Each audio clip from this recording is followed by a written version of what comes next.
Ajá, ok.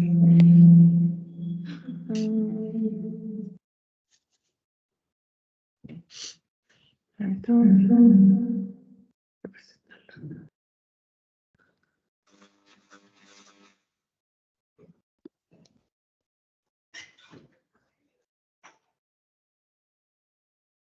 bien. Vamos a comenzar. ¿Listo para grabar? Listo.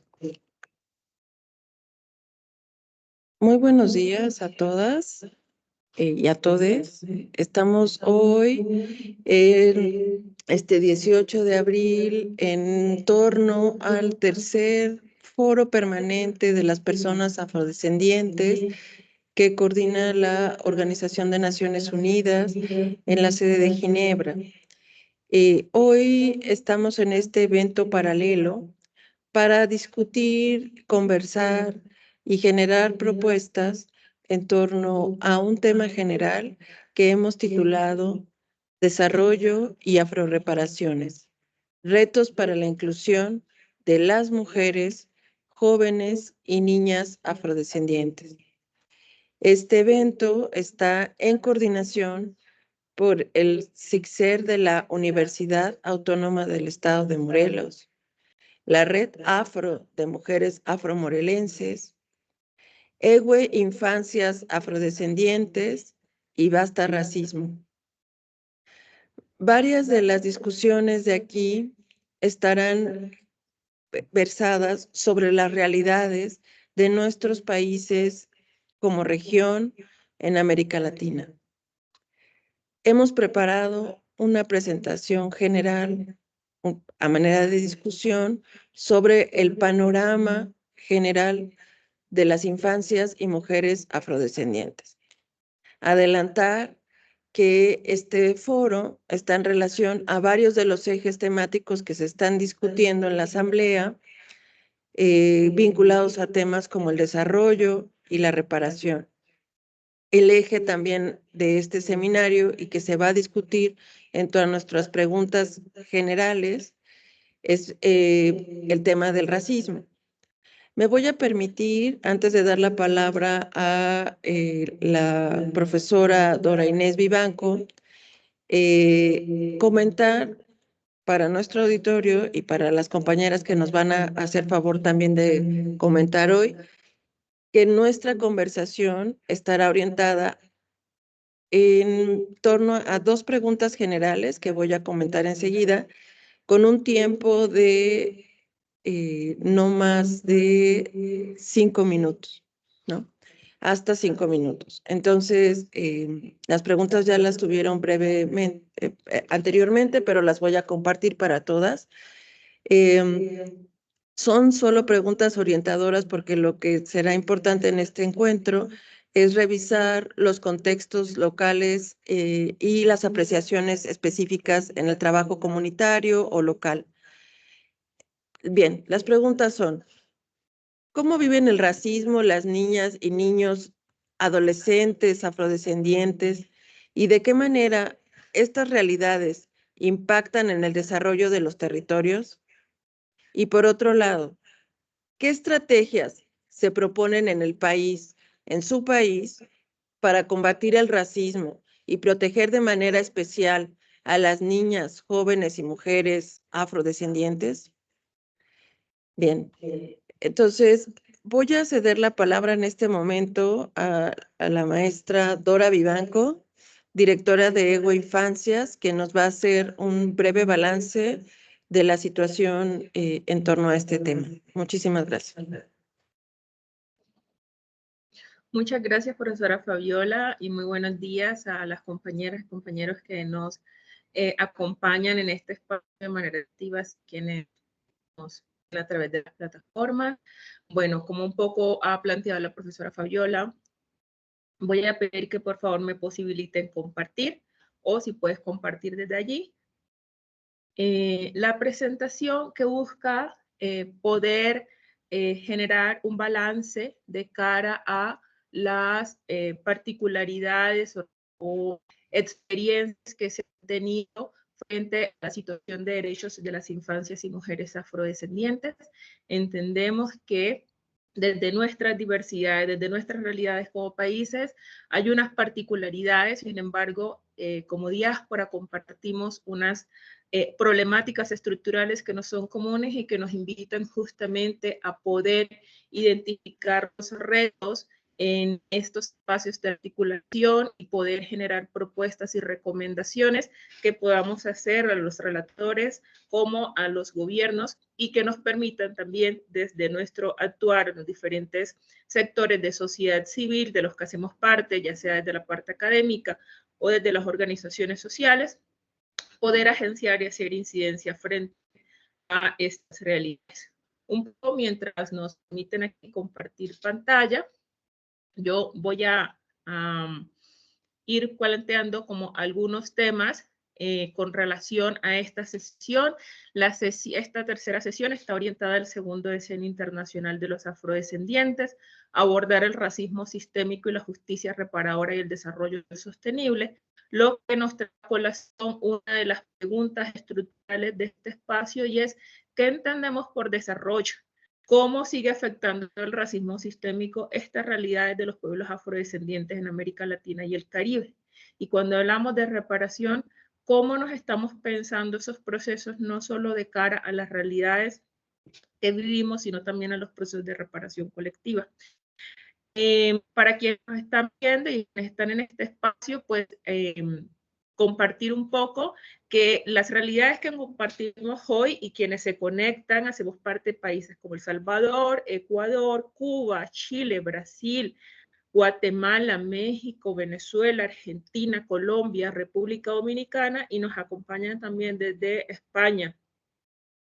Desde diferentes reflexiones y espacios como deseamos pensarnos entonces, estas discusiones del desarrollo no es un asunto que pretendemos agotar en 1 hora y media, pero que sí nos invita a definir un poco ese lugar de enunciación y esa postura que tenemos para poder identificar entonces cuando nos pensamos estas agendas del movimiento social afrodescendiente y particularmente de las mujeres y de las infancias, hacia dónde orientamos estas apuestas de lo que entendemos como desarrollo.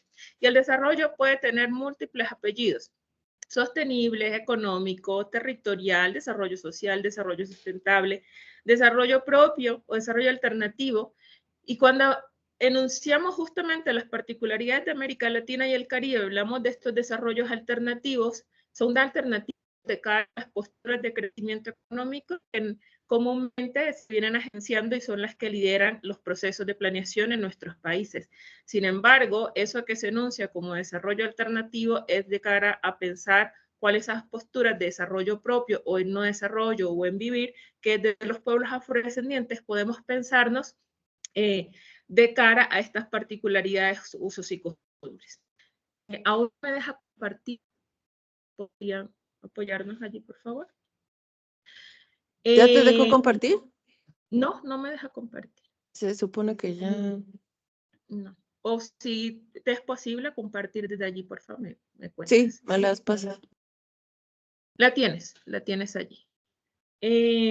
Entonces, en ese sentido, poder identificar que según cifras oficiales, la población afrodescendiente en América Latina representa el 22.6%, que eso es alrededor de 128 millones de personas. Sabemos que eso fue un subregistro bastante alto y que somos muchas más personas.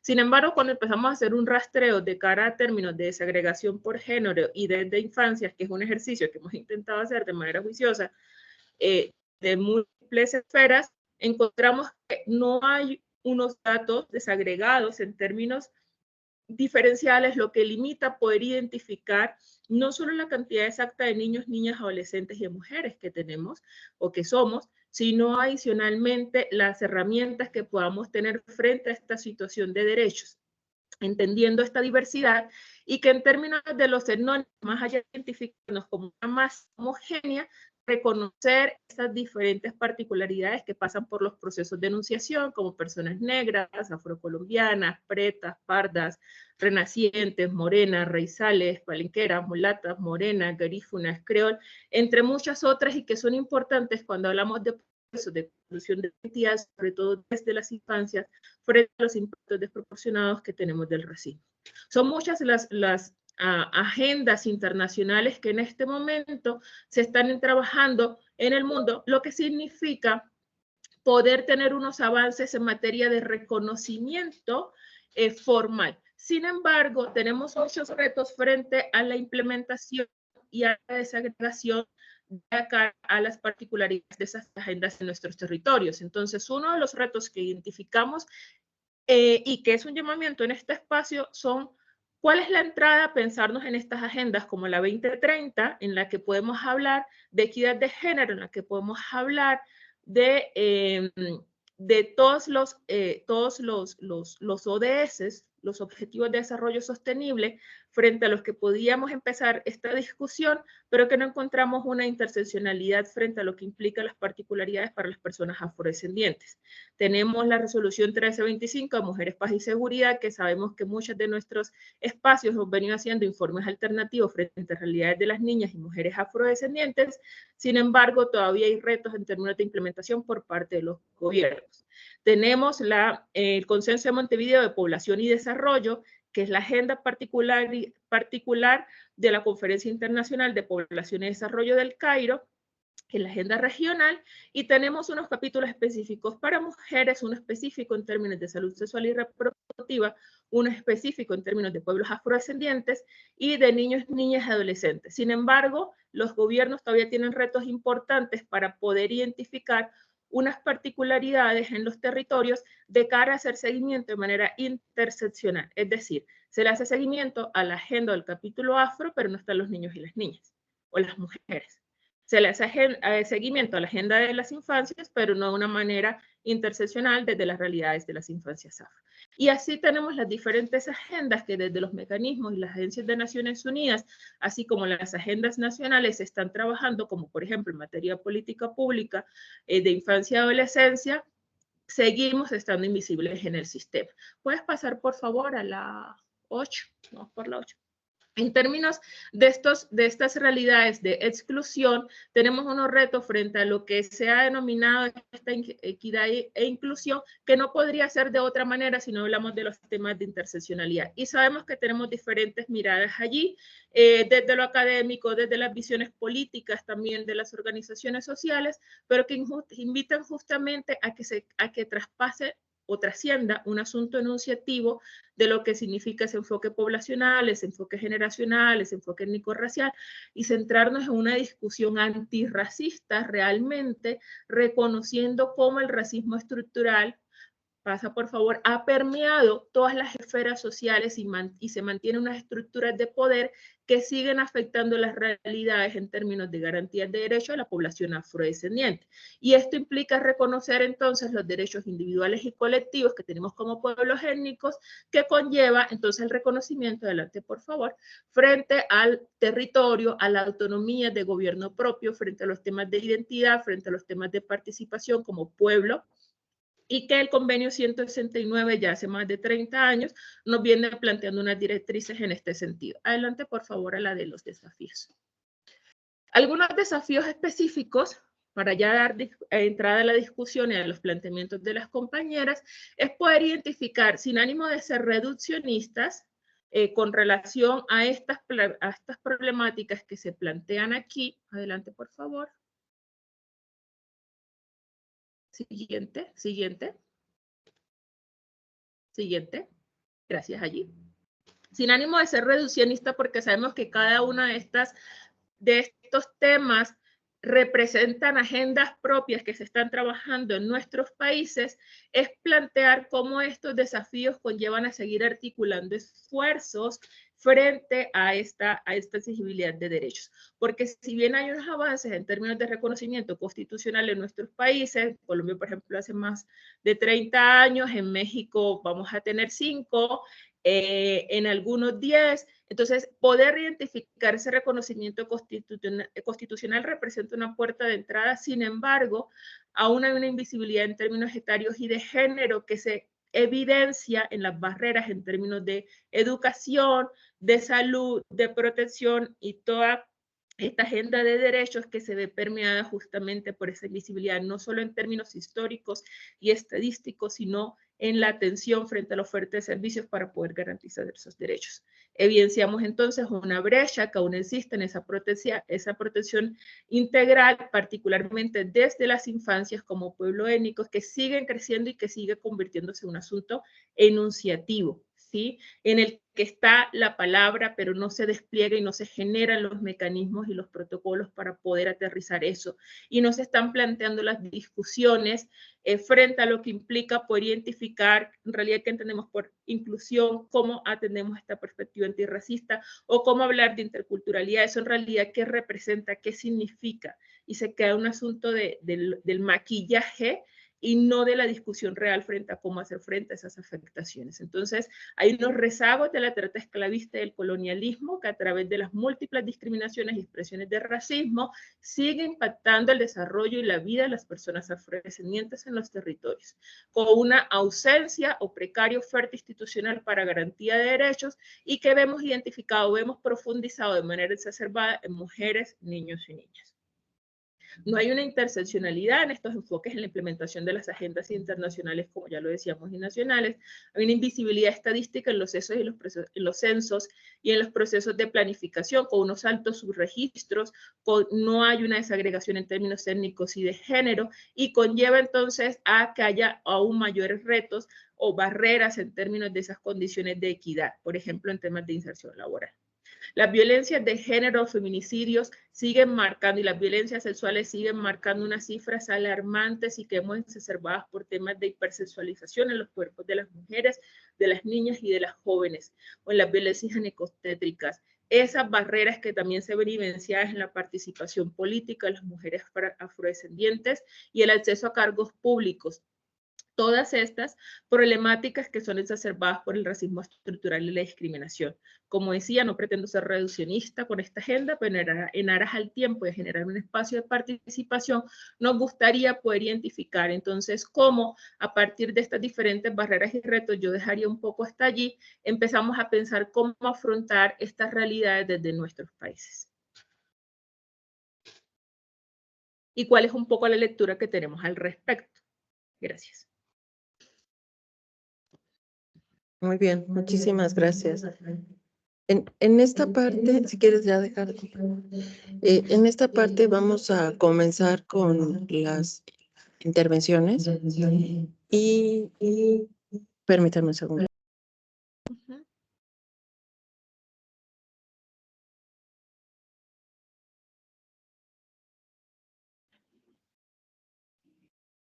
Bueno, mientras Fabiola conecta allí, yo quisiera decir, vamos a dejar la presentación completa en como parte también de la relatoría con algunas de las cifras de la matriz de desigualdad racial que presenta unas cifras específicas de cara a estos indicadores que pueden seguir alimentando la discusión a futuro. ¿No? Sí, de hecho, estamos poniendo un correo para compartir también la relatoría y gracias por la presentación. También podemos compartirla. Entonces, vamos a comenzar. No sé si Sonia estés lista. Vamos a pues ser un poco con el tiempo, recordar la dinámica. Tenemos hasta 5 minutos para poder proponer alguna discusión en relación a los temas. Adelante, Sonia. Buenos días y buenas tardes desde acá de Argentina, porque estoy del otro lado. Así que nada más que para hablar del lugar que estoy, ¿no? Yo soy brasileira, pero hace algunos años, 4 años más o menos, que estoy viviendo acá en Argentina y estudiando, haciendo un doctorado en educación. Y mi temática de investigación tiene que ver con infancias afro. En este momento me gustaría de agradecer a Dora Inés y toda la organización por la invitación. Hablar de infancias afro dentro del contexto ALAC es un desafío. En realidad, en mi charla me gustaría resaltar acá el papel de las infancias afro dentro del contexto ALAC, pero también resaltar el papel del Estado y de la educación frente a la discriminación y las resistencias antirracistas. Yo traigo acá un video que nos ayudará a pensar un poco y a reflexionar sobre esta cuestión.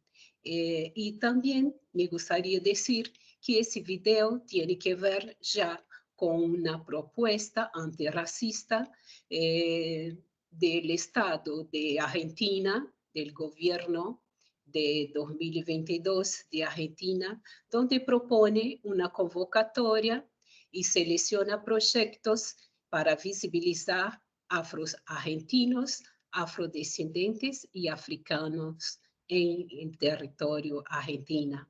Este video que traigo tiene que ver con una realidad brasileña, pero de algún modo nos ayuda a entender lo que coincide con otras infancias afros de Latinoamérica y Caribe, entendiendo que hay una gran heterogeneidad de las regiones frente a la formación social y las políticas de estados y también de las problemáticas estructurales locales y regionales. Pero asimismo, creo que vamos a coincidir en algunos momentos en elementos para nos ayudar a reflexionar en las infancias afro. Por favor, ¿pueden Sí, ayudarme a lo ponemos. proyectar? Gracias.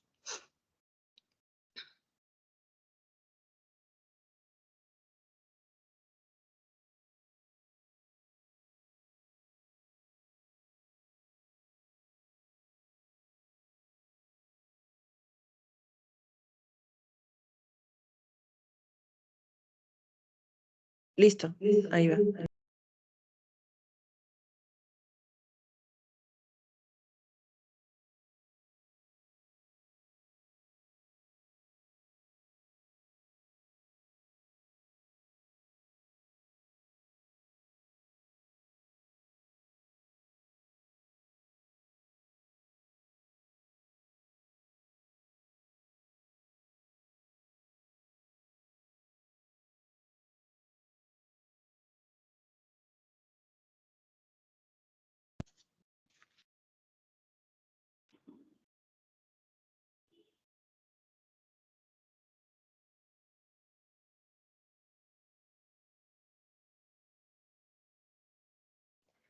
Yo no estoy escuchando el sonido. ¿Le pasa a las otras compañeras?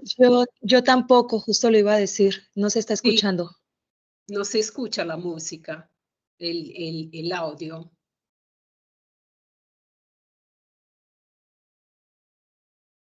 Recuerda darle Es que el audio compartir. está bajito, pero sí se está escuchando. ¿Se puede poner más fuerte? Sí, porque no lo escuchamos acá.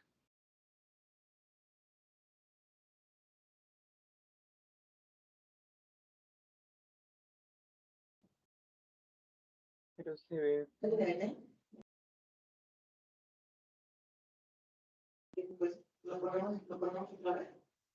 Ya lo revisé, a ver si. ¿Ya se escucha? Ya se escucha, ¿verdad? No.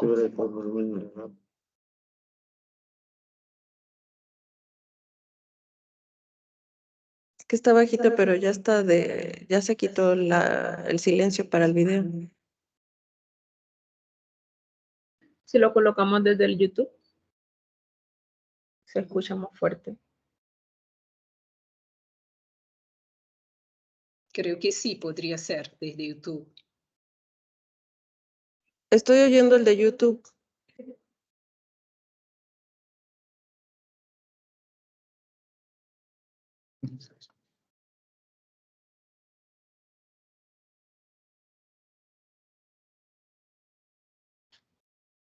Lo que podemos hacer es colocarlo también por aquí, por el chat, para que les quede también a todas las personas. ¿Te parece bien, Sonia? Sí, puede poner el link de YouTube, me parece bien. Ok, ahorita lo compartimos en este chat también. Gracias.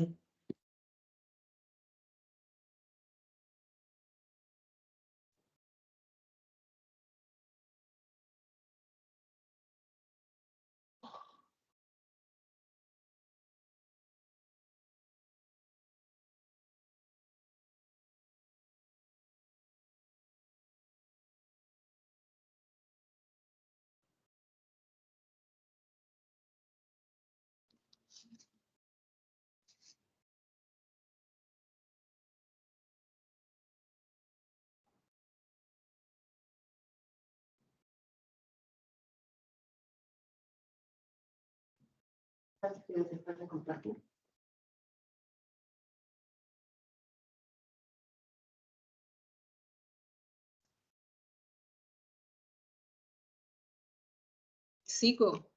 Sí, adelante, Sonia.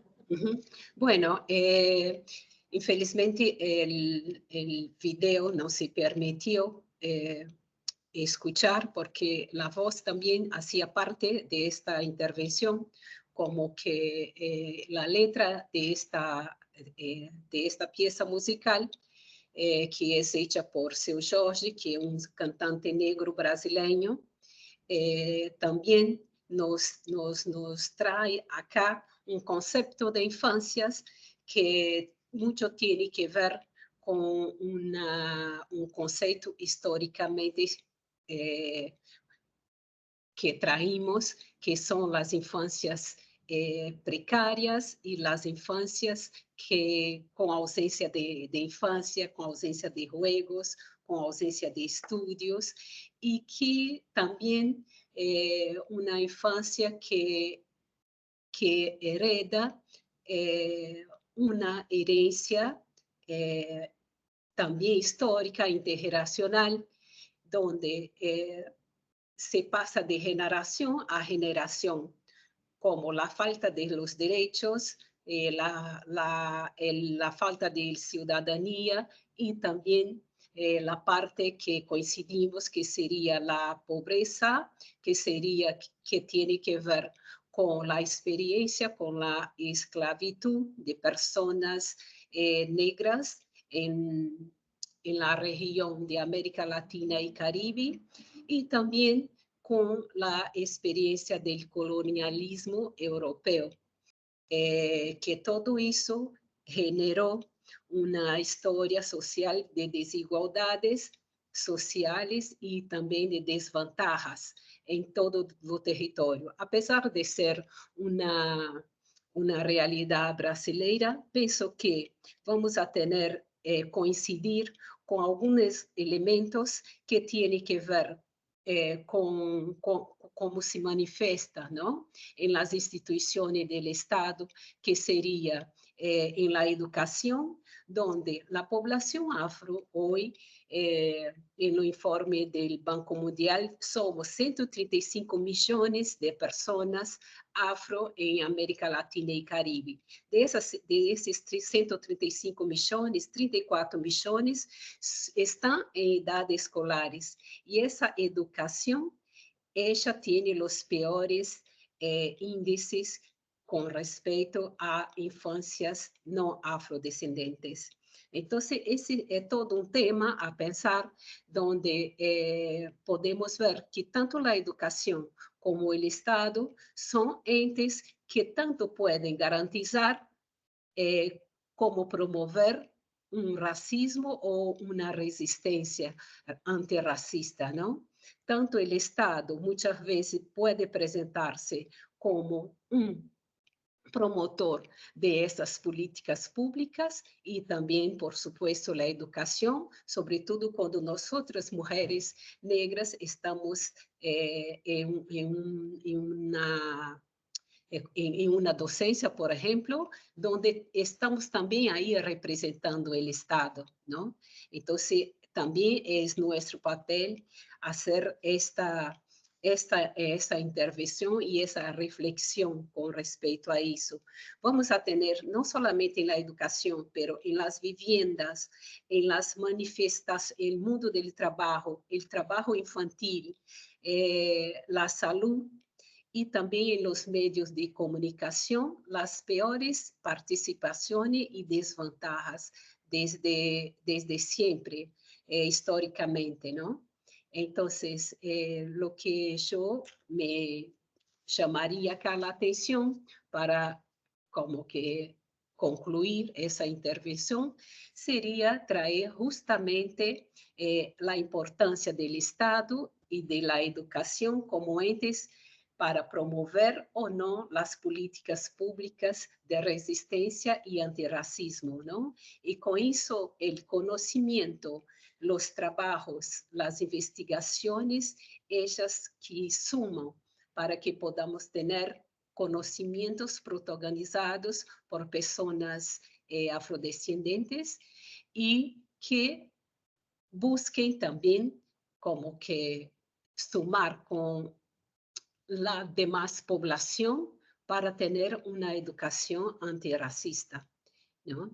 Y bueno, y quería decir que este video también fue presentado en África Presente, que es una iniciativa del gobierno de Argentina frente a esta educación y la visibilización antirracista, y decir que todavía por todas las políticas que también hacemos y que tenemos en Brasil, todavía las infancias afros están en desventajas sociales.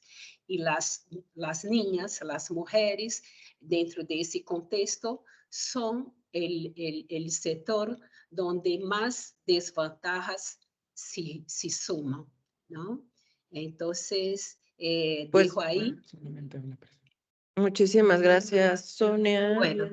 Tazores, que aunque hablaste desde Argentina, nos hiciste favor de poner el contexto brasileño. Muchísimas gracias.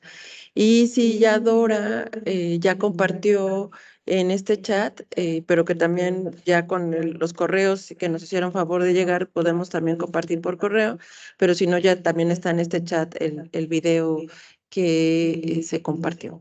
Entonces, voy a pedirles, se va a sumar en la siguiente participación María Isabel, que Mena, la doctora María Isabel Mena, le voy a pedir también, igual que al resto, por favor, su nombre, su país y su organización, y adelante con su presentación. Muchísimas gracias, doctora Isabel. Aquí en Colombia todavía son buenos días. Buenos días para quienes estamos en esta conversación, quienes se suman, quienes la siguen por redes. Muy contenta de esta juntanza, doctora Fabiola, doctora Dora, doctora Sonia y demás personas que estamos aquí pendientes de una agenda de trabajo que tiene que involucrar a Naciones Unidas, justamente por lo que es y representa para los derechos y la dignificación de las personas afrodescendientes y de todos los retos y desafíos que tenemos como países en la implementación de esas agendas. Quiero agradecer también haber movido un poco, porque está lloviendo mucho por acá y de repente tenemos algún colapso en internet. Yo básicamente me iría a referir que esta agenda por lo menos tiene dos grandes motivos, dos grandes intereses. Lo primero que creo es que activistas, gobiernos y demás están moviendo la intensidad de esta agenda a nivel internacional. Y eso es maravilloso porque nos permite juntarnos, encontrar, como decían las colegas, las matrices, o sea, los puntos comunes que tenemos que batallar en la lucha por la dignidad, pero también las especificidades y los matices que tenemos como nación y como países. En este caso yo hablo de países posesclavistas porque nos vincula a la primera historia de la esclavitud, ¿no? Entonces ahí vamos a tener una matriz que nos permite pensarnos en historias comparadas y que a su vez eso permita hacer agendas mucho más específicas diseñadas por país en alianza y en juntanza con unos vecinos que tuvimos, digamos, los mismos problemas históricos. Pero la otra gran dimensión que ha sido mi preocupación como investigadora ha sido la dimensión interna. ¿Qué nos pasa como Colombia? ¿De qué sufren los niños negros en las escuelas? ¿Qué pasa con la destitución del sujeto de raza desde la primera infancia? Y cuando tenemos esas preguntas tan grandes, tan difíciles, tan complejas y tan dolorosas, tenemos que hacer acopio de trabajos pequeñitos que nos permitan aproximarnos a grandes realidades. Entonces, en mi caso me he detenido a estudiar por dónde empieza esa destitución. ¿Qué es lo que le interesa a la blanquitud que nosotros no veamos y no trabajemos desde primera infancia? Y allí nos vamos a encontrar con múltiples desafíos, con una cantidad de matices, de experiencias, de diálogos, pero sobre todo de muchos silencios. Y entonces creo que es necesario que la investigación de alto nivel se dedique a producir informes anuales, estudios rigurosos multidisciplinarios que cojan a los niños de la negritud y les pregunten qué pasa con ellos en las aulas de clase. Porque esta pregunta es distinta a cuando se la hacemos a los gobiernos y los gobiernos nos dicen que el mundo es perfecto, a cuando se la hacemos a los propios niños. ¿Sí? Yo creo que si les preguntáramos a ellos cómo viven experiencias de cuño racial en las escuelas, en los colegios, en los jardines, nos van a decir muchísimas más cosas.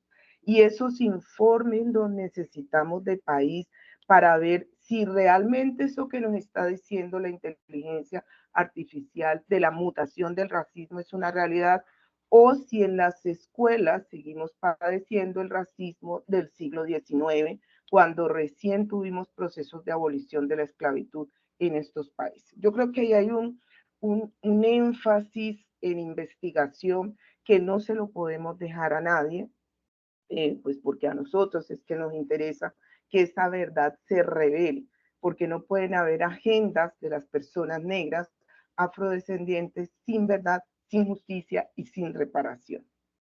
Lo tercero que creo es, si logramos identificar las grandes preguntas del sufrimiento íntimo del sujeto de raza, nos vamos a encontrar con diferentes motivos de trabajar estas grandes encrucijadas. Estoy pensando, por ejemplo, en que hay normas de cuño antirracista en Colombia. Sí, hay una ley que penaliza los actos de racismo y discriminación racial en el país. Desafortunadamente, en un país racista como Colombia, esas leyes todavía no se han podido probar en casos específicos de niños y niñas, sus familias que han tomado la decisión de denunciar el racismo en las escuelas. Entonces son herramientas que no operan para proteger a los sujetos víctimas. Ahí hay un gran trabajo por hacer. Lo otro que creo es que es saludable que le pidamos a la academia lo que le tenemos que pedir a la academia, porque el activista normal lo que hace es esto, activar, motivar, impulsar estas agendas. Pero la academia nos tiene que empezar a decir cosas distintas de los estudios e investigaciones sobre nuestros niños. No puede ser que en un país donde nos movilizamos como nos movilizamos y hemos logrado los avances que hayamos logrado, el sufrimiento y la guerra racial que acontece sobre nuestros niños siga siendo la misma que en periodos anteriores a la movilización de Naciones Unidas. Ahí hay algo que nos está faltando por capturar. Y desafortunadamente, la discusión sobre los niños, sobre la infancia, sobre las escuelas ha sido una discusión ausente en las agendas de movilización de las personas negras.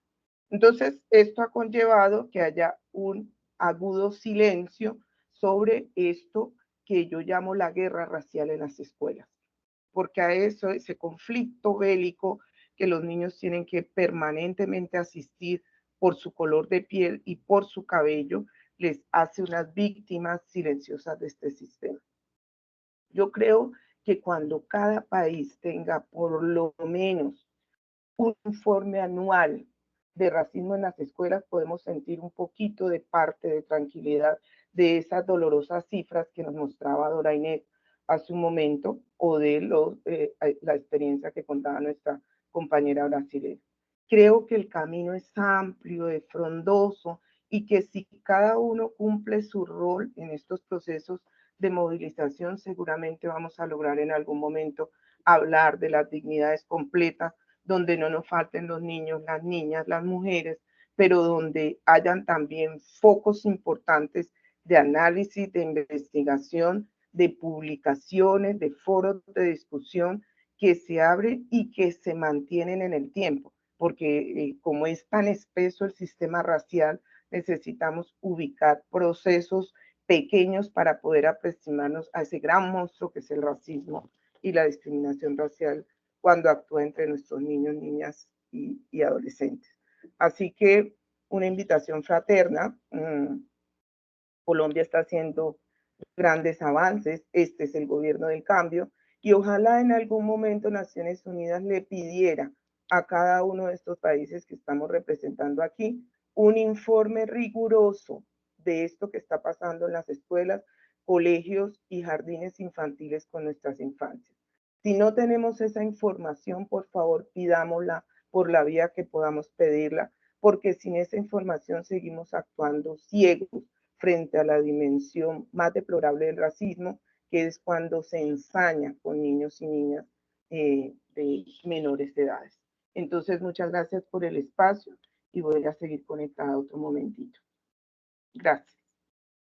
Muchísimas gracias a la doctora Isabel, que ya muy puntual, porque recordar que al final de este evento lo que vamos a hacer es una relatoría con recomendaciones. Entonces ya varias de las cosas que se están diciendo aquí son muy puntuales para que podamos establecer ese documento. Muchísimas gracias. Voy a ceder la palabra y vamos a empezar ahorita la presentación de Gina Ramos, y por ahí está Gina. Hola, sí, por aquí estoy. ¿Me escuchan? Perfecto. No sé si me escuchan, ¿sí? ¿Un poco? Sí, muy bien. ¿Sí? Vale. Bueno, teniendo en cuenta pues que nuestro tiempo no es tan largo, mi nombre es Gina Alicia Nada Ramos más Castillo. otra vez, nombre, país y organización, por favor. Gina Gracias. Alicia Ramos Castillo, les hablo desde Colombia, exactamente desde la ciudad de Popayán, Cauca. Mi organización es Zona Afro, que es de donde, digamos, hago también mi incidencia, mi lucha antirracista. En este orden de ideas, teniendo en cuenta pues nuestro tema de hoy, que es tan importante y que estoy muy de acuerdo con la compañera Marisabel, que nos acaba de hablar, es muy importante que nuestros niños, niñas y adolescentes afrodescendientes también desde la escritura, ¿no? Desde la literatura se vean representados, ¿no? Me parece que tener nuestros niños y niñas en los cuentos infantiles, su cultura, su cosmovisión, es demasiado importante para también salvaguardar sus derechos como seres humanos, independientemente no solo porque sean afros, sino porque son personas, son seres humanos que también merecen ese respeto del cual nuestra Constitución colombiana de 1991 pues también nos ofrece, ¿no? También nos da a conocer. No sé si podemos ir cambiando, porfa, las diapositivas, gracias. Entonces, yo les estoy hablando desde un contexto bastante hegemónico, porque la ciudad de Popayán es una ciudad bastante colonial, bastante racista, y digamos que ese racismo viene, como todos lo sabemos, desde esa época colonial, desde esa esclavización, y ha dejado grandes rezagos, y sobre todo en los niños, ¿no? Y en las niñas en las escuelas. Entonces me parece supremamente importante que desde la educación también, como docentes también, como líderes y lideresas, podamos alzar nuestra voz referente a que nuestros niños y niñas puedan verse en esos cuentos, porque cuando yo era niña yo no me veía representada en los cuentos infantiles, y creo que muchas de nosotras no nos veíamos representadas en los cuentos. No se ven representados en los cuentos infantiles las niñas o los adolescentes indígenas, por ejemplo. las personas campesinas, por ejemplo, ¿sí? Entonces creo que estamos en una sociedad cambiante, la sociedad va cambiando y asimismo también debe ir cambiando o debemos cambiar ese chip que tiene la sociedad de que solamente lo hegemónico o solamente una única historia es la que se cuenta o la que se nos cuenta para que podamos conocer. Hay un libro muy interesante que se llama El peligro de la historia única, de Chimamanda, que es una escritora nigeriana, digamos que es mi escritora favorita y es un libro excelente, tiene 23 páginas, súper cortico, pero ahí nos hablan cosas supremamente concretas referente a eso, ¿no? A qué peligroso es cuando se nos cuenta una única historia y qué peligroso ha sido, eso nos hemos dado cuenta nosotros a raíz de la historia, al pasar la historia, qué tan peligroso es, porque siempre nos han contado que la historia negra empieza con la esclavización, ¿cierto? Y ya pare de contar, cuando eso es totalmente falso, la historia negra no empieza con la esclavización. Antes de la esclavización había una historia, en África teníamos una historia distinta que desde luego se cambió en dos y dividió la historia en dos a partir de la colonización. En este orden de ideas yo realizo cuentos infantiles, afroinfantiles, que aquí les muestro, literatura afroinfantil en donde hay niños y niñas afro en estos cuentos, ¿no? Entonces, estos cuentos los llevo a las instituciones educativas de la ciudad de Popayán para hacer incidencia y para que los niños y las niñas de la ciudad de Popayán, que son afro, puedan verse representados aquí, puedan reconocerse en esos cuentos, pero también para que los niños y las niñas que no son afro puedan conocer esa cultura, porque para nadie es un secreto que los niños suelen ser muy crueles con ellos mismos, ¿no? Entonces empiezan a etiquetarse, que porque el niño es gordito, que porque tiene gafas, que por, y no se dicen el nombre, ni siquiera nosotros como adultos a veces nos decimos nuestros nombres, ¿no? Sino que nos etiquetamos. Entonces también es importante que los niños y las niñas aprendan el respeto a la diferencia y la no discriminación. Vamos a pasar un poquito ágil, casi como al final de las diapositivas. Bueno, dejemos ahí. El racismo cotidiano que ocurre, digamos, en las escuelas. ¿Qué pasa con los niños? Pues los discrimina desde luego, los obstaculiza desde luego. El aprendizaje de los niños no es lo mismo, no es el mismo aprendizaje de un niño que se siente discriminado, que se siente segregado por los compañeritos de su colegio, por la profesora, por ejemplo, y eso desde luego los va a invisibilizar, ¿no? Y también los va a desvalorar y eso va a ser como un círculo vicioso y se va a reproducir y reproducir y reproducir hasta que va a ocasionar en el niño un colapso, en el niño o en la niña, un colapso y ese colapso lo vemos reflejado en que ya no quieren ir al colegio, en que, digamos, su aprendizaje es muy lento, bueno, y como estas cosas así que son negativas que nosotros como adultos y como podemos darnos cuenta. Pasemos rápidamente un poco como a la página, a la diapositiva como 20 y algo, tal vez.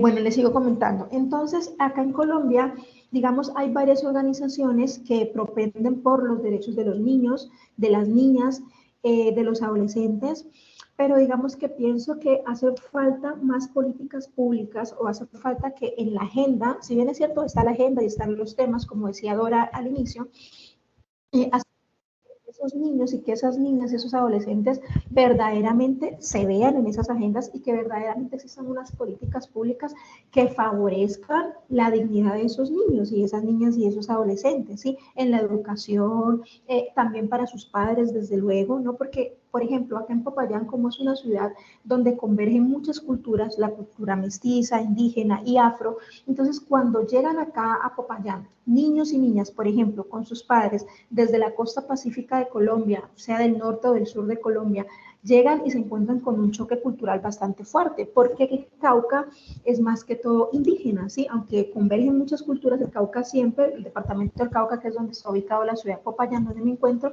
es indígena. Entonces, ese choque cultural que tienen los niños, sobre todo, y las niñas cuando llegan a un colegio donde la mayor parte de los niños son blanco-mestizos, entonces, y digamos, en sus comunidades, en sus territorios, los llaman por sus nombres, acá ya no los van a llamar por sus nombres, sino el negrito, el que tiene el cabello así, el que tiene el cabello asá. Entonces, también como es importante como que el Estado colombiano, que el Ministerio de Educación también tenga en cuenta como las diferentes características de nuestros niños y de nuestras niñas en los colegios. Pasamos, porfa. Otra diapositiva. Entonces, pues bueno, siempre para revisar esta problemática del racismo se necesita reconocer desde luego esas concepciones y esas creencias que se han construido para justificar el racismo, porque a veces también el racismo lo justificamos, ¿no? Entonces decimos que somos racistas o alguien dice que es racista porque es que pasó esto, porque es que una persona negra hizo tal cosa, entonces a mí no me interesa estar con la gente negra, entonces todo lo negro es malo, ¿sí? Entonces las aguas negras, la vinegra, entonces todos esos dialectos, esas palabritas en donde colocan a lo negro como lo malo, también obviamente hace ruido en el racismo y hace que este racismo se siga reproduciendo. Una vez tuve un taller con unos niños y unas niñas, porque pues yo realizo estos talleres de respeto a la diferencia mediante títeres, también títeres que son afros y títeres que no son afro.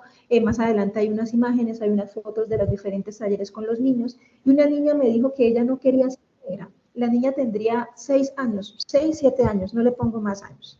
Y a ti nadie te prepara para escuchar algo así de una niña. Uno estudia y uno se prepara, y yo estoy aquí con ustedes y les puedo hablar tranquilamente y decirles y explicarles. Pero que una niña de 6 años, de 7 años me diga en mi charla, en mi taller, mira, yo no quiero, no está muy lindo todo lo que dices y está muy chévere, pero yo no quiero ser negra. Siendo una niña negra es un choque, fue un choque bastante fuerte. Entonces ahí estaba el colegio, estaba la rectora, estaban los profes, entonces claro, tuvimos que hacer, digamos, un trato diferente con la niña, especial con la niña, con sus docentes, con la rectora, con sus padres, del por qué la niña se siente así, ¿no? De por qué la niña no quiere ser negra, no quiere ese color de piel. Entonces ya nos empezamos a dar cuenta que es efectivamente por esto el racismo. Entonces los niños le decían que es que ya no se bañaba porque es una niña negra, entonces está cochina, entonces es una niña color chocolate, entonces los papás les dicen que no se metan con niños así. Entonces miren que eso también viene mucho desde la adultez, ¿no? Desde cómo yo como mamá, como papá, como hermano mayor, le inculco a los niños, qué le estoy inculcando yo a mi hijo, a mi hija, a mi hermano mayor, a mi sobrinito respecto al derecho, o más bien respecto al respeto a la diferencia de las culturas, ¿no? De las demás culturas. Y ya para finalizar un poco, sé que estamos así como con el tiempo medido, si quisiera que mostráramos algunas imágenes que tengo, pasemos, yo les voy diciendo dónde podemos parar. Pasemos, pasemos, pasemos, pasemos, más, más, más, más, más, más, más, más, mucho más, más, más. ¿Otro poco? Otro, aquí estamos hablando, ya, ahí para, un poco más atrás, atrás, atrás. Aquí también yo les mencionaba un poquito atrás, una más y ya. Les mencionaba también, les traía a colación lo de la norma que nos habló la compañera Marisabel. Existe en Colombia, ahí está bien, gracias. Existe en Colombia también, digamos, una norma que penaliza los actos racistas, pero digamos que esa norma está ahí muy bonita, muy escrita y ya, ¿no? Pero no hay como una ruta de verdad que diga, bueno, o tampoco hay como un censo que diga cuántos niños, cuántas niñas, cuántos adolescentes han sido víctimas de racismo y cómo se han sentido. Nosotros tuvimos hace, creo, si no estoy mal, si la memoria no me falla, 2 años, cuando estaba nuestra vicepresidenta Francia Márquez, negra, en campaña, y ella pues tuvo un hecho racista público. Entonces yo me colocaba a reflexionar y yo decía, claro, esto salió a la voz pública y todo el mundo se dio cuenta y se hizo como todo un alboroto, como lo llamamos acá en Colombia, porque se trataba de una persona pública, ¿cierto? Pero ¿qué pasa cuando es un niño o una niña o una mujer que es del común, ¿sí? Que es común y corriente? ¿Qué pasa con esos hechos racistas que estas personas pueden vivir? ¿Sí? Entonces, ¿qué es lo que pasa con la norma, no? ¿Qué hay detrás de la norma? ¿Cuántas 2 minutos, se castigan? Gina. Ok, entonces pasemos, les quiero mostrar como estas imágenes rápidamente, podemos pasar. Estos son talleres de escritura creativa que realizo con los niños, con las niñas en los colegios, en fundaciones, y estos talleres tienen que ver mucho con la cultura afro, con el respeto a la diferencia, con los derechos humanos que tienen los niños y las niñas. Pasemos. Pasemos. Los cuentos que les acabo de mostrar que hago, miren, aquí hay niños en los colegios del Cauca, del departamento del Cauca, acá en Colombia, tienen en las bibliotecas nuestros cuentos, mis cuentos afroinfantiles, que creo que ha sido de gran ayuda también y de gran incidencia para la educación de los niños, para que pues ellos no se sientan como rechazados o se sientan como aislados de la literatura, de la educación. Pasemos, yo creo que ya. Aquí en los títeres que yo les digo, que con los que hago también incidencia en los colegios, en las fundaciones, respecto al derecho a la diferencia con los niños. Pasemos. Ya casi a manera de cierre, por favor. Muchísimas gracias. Fue volando, pero bueno, muchas gracias. Muchísimas gracias. Mil disculpas, Gina. Y pues ya No, tendremos oportunidad de platicar más. Vamos a dar la palabra porque tenemos una ponente que ha tenido problemas para conectarse. Lavina Moraes, de Brasil, ya te encuentras por ahí. Si puedes, por favor, comentar. Ahorita hacemos tu presentación. Pero si ya puedes, por favor, comentar que estás ahí. Gracias.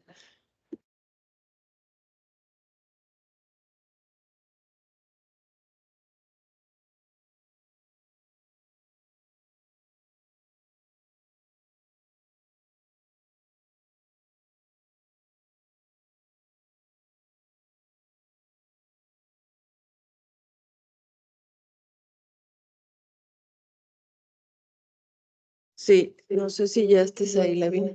Ya estamos en tu presentación. Estabas por teléfono, entonces nada más por si querías empezar, por favor.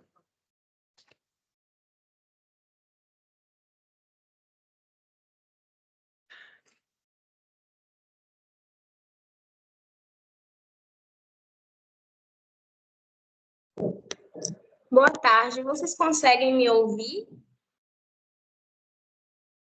Sí, sí. Adelante, por favor. Gracias. É porque eu estou com a internet bem estável. Aí eu vou tentar apresentar e qualquer coisa vocês me sinalizam. Se cortar, certo? Ok. Ok? Tenemos tu presentación y tú nos dices si las vamos pasando.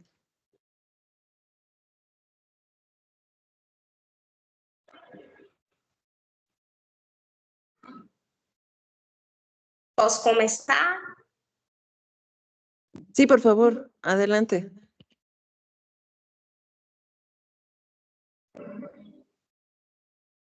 Não consigo.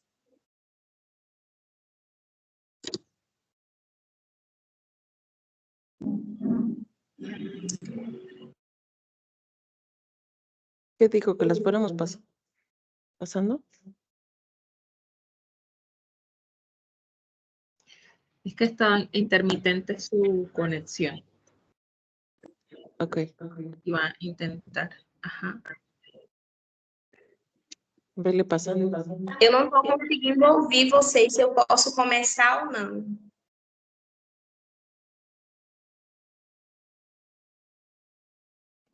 ¿Está bien en esta diapositiva, Lavina? Oi.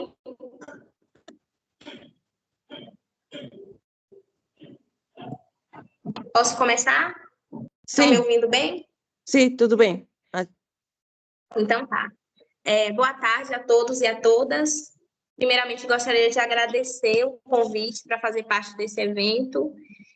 Acredito que para combater o racismo, nós temos que primeiramente reconhecer a sua existência, né, e discutir sobre ele. E, porém, mais do que falar, é preciso buscar estratégias e meios políticos de enfrentá-lo nas várias esferas e em todas as idades. Dessa forma, reconheço a importância desse momento e agradeço mais uma vez por poder fazer parte dele.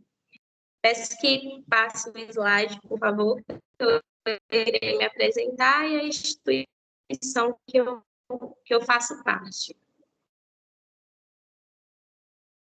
Pode passar, por favor? Para mim aqui não passou ainda. ¿Esto está bien? Passar o slide.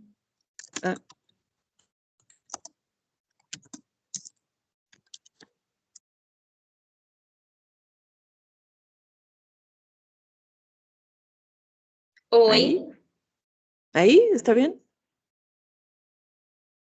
não aparece para mim, mas está na foto? Ah, eu vou apresentar seu slide, já que vocês estão me ouvindo, né?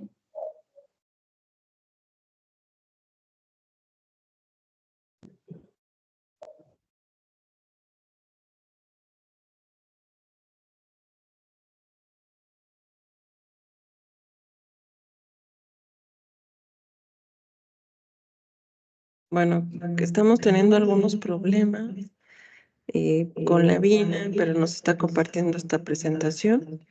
Ella está conectándose por su teléfono, pero bueno, ojalá que podamos contactar un poquito más adelante. Yo creo que vamos a continuar. Bueno, sí, es muy breve y de todas formas, pero esperemos poder conversar. Vamos a dar la palabra a nuestra siguiente invitada para conversar. Ella, a ver, permítanme.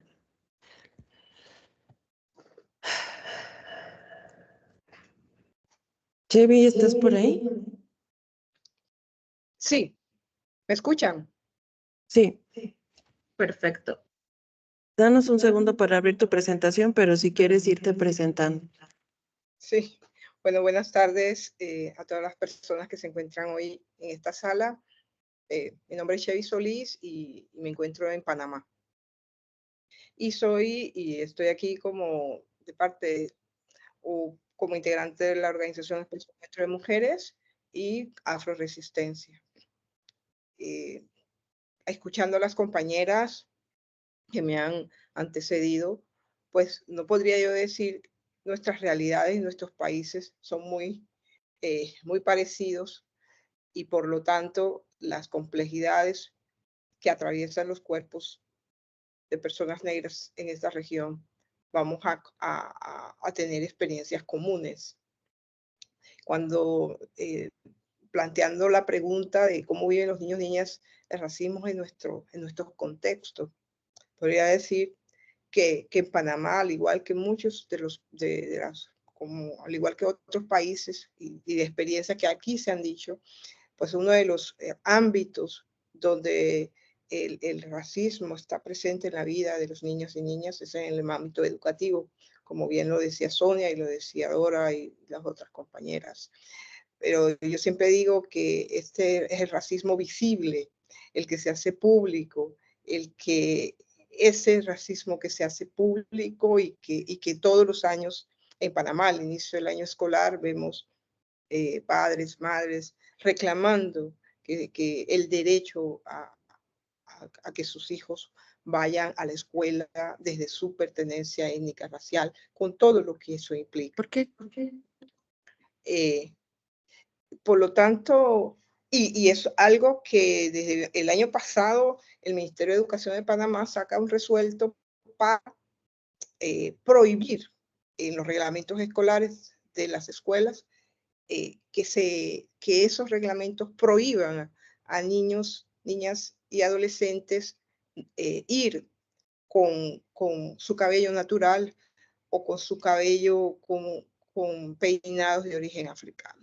Ha tenido el Ministerio de Educación que intervenir, pero aún así, este año, 2024, un año después, vemos las mismas denuncias porque cuesta, ¿no?, incorporar. Como decía la compañera de Colombia, existe una serie de leyes, de normas, marcos legales que garanticen la no discriminación en este caso en el ámbito educativo, que impacta directamente a la vida de los niños y niñas, pero eso no necesariamente se cumple y le toca al movimiento social, al movimiento afro, constantemente estar vigilando y monitoreando que ese marco normativo realmente se aplique, ¿no?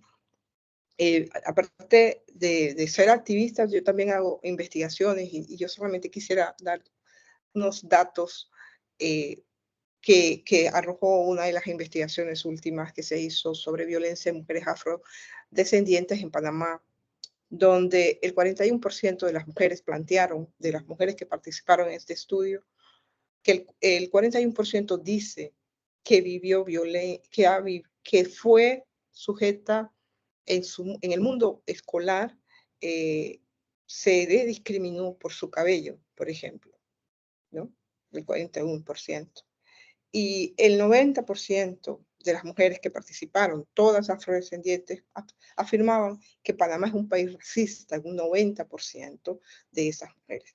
Es decir, yo siempre digo, las mujeres, en este caso, que fue la investigación central de mujeres, experimentan las experiencias de racismo desde tempranas edades, que es el dato que nos da el tema de la educación.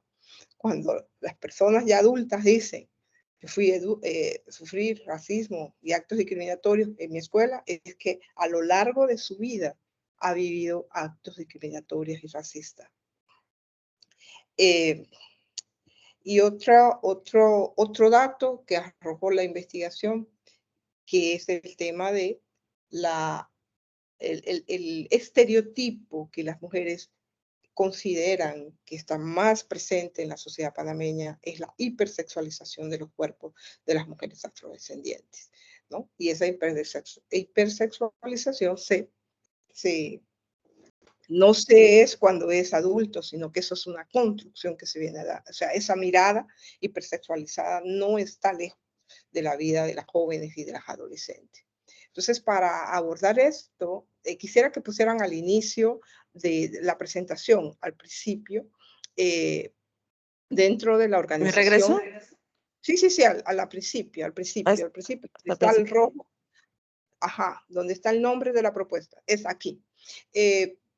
Digamos que una forma de intervenir cuando hablamos de las estrategias, en este caso,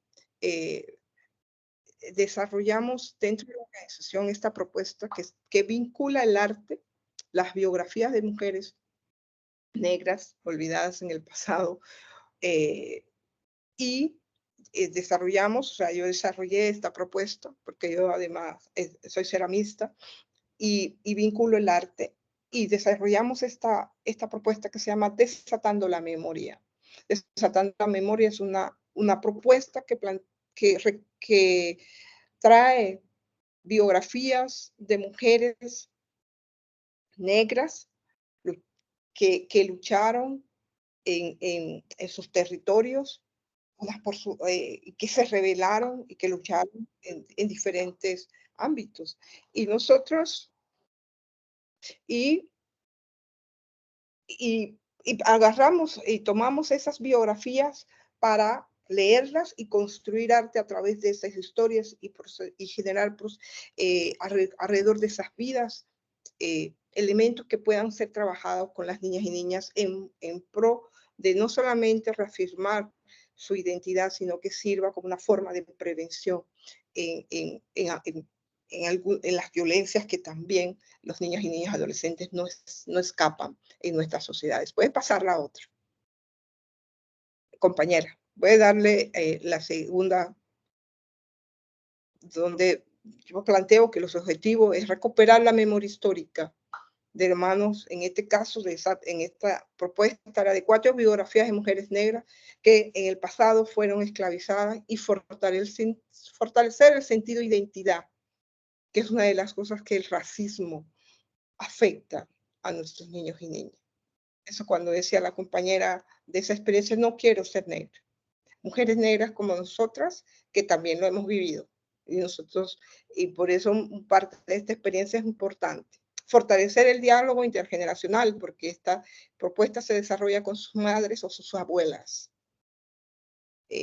También busca prevenir la violencia contra las niñas y adolescentes a través de un proceso creativo como es el arte. Y desarrollar y validar una propuesta metodológica innovadora para prevenir la violencia en niñas y adolescentes. ¿Puede pasar la compañera? El siguiente. No voy a presentar todas. Una de las biografías que trabajamos es la de Ana Matamba, ¿no? Que son nuestras compañeras de Colombia, la deben conocer muy bien. Y con María Matamba trabajamos el tema de la identidad y esa perseverancia de María Matamba de negarse a llevar el apellido de sus amos. ¿Puede pasar la siguiente, compañera? Con su Journal Trump trabajamos la esclavitud, las nuevas esclavitudes y los riesgos que hoy las niñas y adolescentes tienen, todo el tema de la prevención de la trata y de la explotación sexual en niñas y adolescentes. Pasamos y ya no vamos a pasar, no voy a compartirle todo, pero esta ya fue una propuesta que se implementó y que se sigue desarrollando en comunidades, en barrios, principalmente en barrios de población afrodescendiente. Este es un poema que escribe Rosibel, de 14 años, como ya final y clausura del taller, de la propuesta. Ellas escriben poemas, lo que se les ha inspirado la propuesta, y Rosibel escribe que nadie te diga jamás que no eres capaz de labrar y de incluso por tus metas luchar. Porque su Journal Trump ya te logró demostrar que sí lo podrás lograr. Tanto tu fortaleza como toda tu perseverancia te hacen ser mujer valerosa, tal como lo hace Harry. Y nunca te dejes quitar tu identidad, tu libertad, como la negra Casilda jamás se la dejó borrar. Así como por nada del mundo te legas o te dejes atrás. No olvides donde tú has venido, porque importante siempre será. Ana María Matamba lo dijo, ¿no? Pasamos. Y todas estas propuestas terminan con una exposición en un espacio de arte, donde también se refuerza la autoestima de las niños y niñas. ¿Seguimos? ¿Pasamos? Para terminar.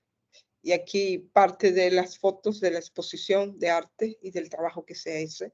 Y esa es una forma como decía yo, de donde abordamos todos estos temas y hablamos del racismo con las niñas y adolescentes desde una manera más lúdica y desde el arte. Muchas gracias.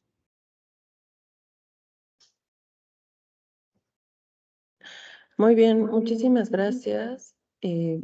Tenemos también aquí, bueno, ya está ahí la compañera de hermosa intervención. Hola.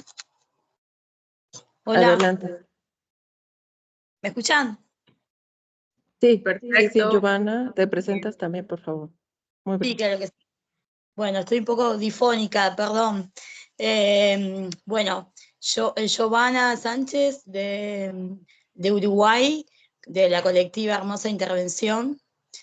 Primero, bueno, agradecer especialmente a Dora, que fue, bueno, la impulsora de nuestra participación hoy, y bueno, también, bueno, agradecer a las compañeras, que siempre es muy interesante tener esta retroalimentación tan diversa de diferentes lugares. Bueno, les comento que, bueno, formo parte de una colectiva que se llama Hermosa Intervención, es una colectiva autogestionada, que está integrada por mujeres, disidencias afro e indígenas del Uruguay, pero también integrada por migrantes, feministas provenientes, bueno, de diversas regiones, ya sea del interior de nuestro país, sino también fuera. Y un poco, bueno, esto que trae Chevy Solís es un poco, me da un poco el pie para también hablar de nuestra colectiva y de nuestro proyecto, que, bueno, nos definimos activistas, militantes, pero a través del arte, entendiendo que este espacio nos permite también, bueno, hablar sobre nuestra historia. Nosotras tenemos como proyecto un museo afroviviente. Es una propuesta que, bueno, nace el 25 de julio del 2021 en el marco del Día Internacional de la Mujer Afrolatina, Afrocaribeña y de la Diáspora, y es ahí que, bueno, que iniciamos nuestro recorrido. Desde este lugar es que, bueno, que les voy a contar un poco nuestra experiencia en la colectiva, perdón, y entendiendo, bueno, que el arte fue un mecanismo que encontramos para hablar de nuestras historias. Se hace una recorrida por la vida y obra de mujeres y disidencias afroindígenas en el proyecto museo, porque, bueno, buscamos también romper con esa estructura que no siempre nos representa, que que nos ha vetado, bueno, el espacio de poder también representarnos a través del arte, y las construcciones que venimos realizando dentro de las narrativas que realizamos a la hora de performar, porque se realizan una serie de performances a lo largo, bueno, de contar estas historias, en donde también encontramos marcas del colonialismo, y eso también nos ha exigido el poder identificar esas marcas y generar una narrativa que sí nos represente y que cuente una historia mucho más resiliente, ¿no? Sobre todo, bueno, contar lo que tiene que ver con ponderar las historias de ellas, ¿no? Es decir, cuáles fueron sus construcciones a la hora de la construcción de las naciones, sus luchas, las luchas por los derechos civiles. Para contextualizar un poco, bueno, nosotros hablamos, por ejemplo, de Virginia Brindes de Sala en esa recorrida performática que invitamos a los asistentes, a aquellas personas que, bueno, que participan del museo. Virginia Brindes de Sala es uruguaya, bueno, fue uruguaya, escritora, poeta, la primera que, bueno, que ha publicado un libro de poesía en América Latina. Soledad Cruz, que fue lancera en la época artiguista. Virginia, está también Victoria Santa Cruz, María Remedios del Valle, que también fue militante, eso fue en Argentina, y bueno, fue parte de la milicia, digamos, de aquel momento. Y bueno, con esto lo que queremos nosotros es llevar estas historias a las afueras de Montevideo, sobre todo donde está la mayor cantidad de población afro. Eso sería más en los barrios periféricos, también es parte, bueno, del centro de Montevideo, pero también en el interior. Y nuestro objetivo siempre es también poder contactar a las zonas, bueno, a todos los colectivos afros que puedan existir en esas zonas, para que también formen parte, porque el museo es un espacio abierto y gratuito.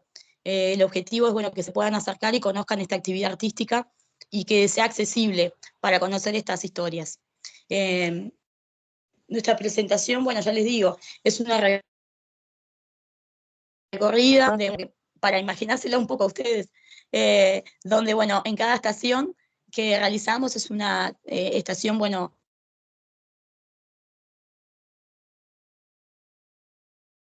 de esa historia de las mujeres y disidencias afroindígenas y también de la comunidad LGTBQI+, que entendemos, bueno, que es vital, importante, y donde hemos tenido la posibilidad de contar con participación de jóvenes, de adolescentes, niños y niñas, y que puedan quedarse con una gran inquietud de, bueno, luego de finalizar, de poder acercarse, querer saber más, incluso porque son historias que muchas veces nuestra propia comunidad no las conocía.